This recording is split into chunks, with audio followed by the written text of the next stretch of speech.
नळ आणि टाकीवरील हे उदाहरण अगदी सोप्या पद्धतीने समजून घेऊया.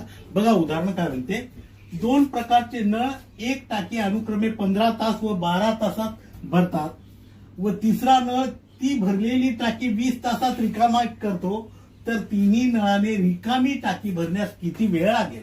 बघा, पहिला नळ भरतोय, हो ना, दुसरा नळ भरतोय आणि तिसरा नळ रिकामा करतोय. बघा आता या 15, 12 आणि 20 चा लसावी किती येईल, तर 60, हो की नाही. आता काय करूया आपण, या 15 ने 60 ला भागितले 4 आलेत, 12 ने 60 ला भागितलं 5 आलेत. आता हे प्लस येईल कारण हा भरतोय, आणि 20 ने 60 ला भागितलं 3 हा मायनस येईल कारण काय, हा रिकामा करतोय. मग काय होईल माहिती आहे का, हे एकूण झाले 60 आपले, आणि 4 अधिक 5 वजा 3 बरोबर 60 छेद 5 4 9, 9 3 गेले 6, आणि 6 न 60 ला भागूया किती आले, म्हणजेच काय होईल, 10 तासात भरेल. पर्याय क्रमांक 1 हे आपले योग्य उत्तर.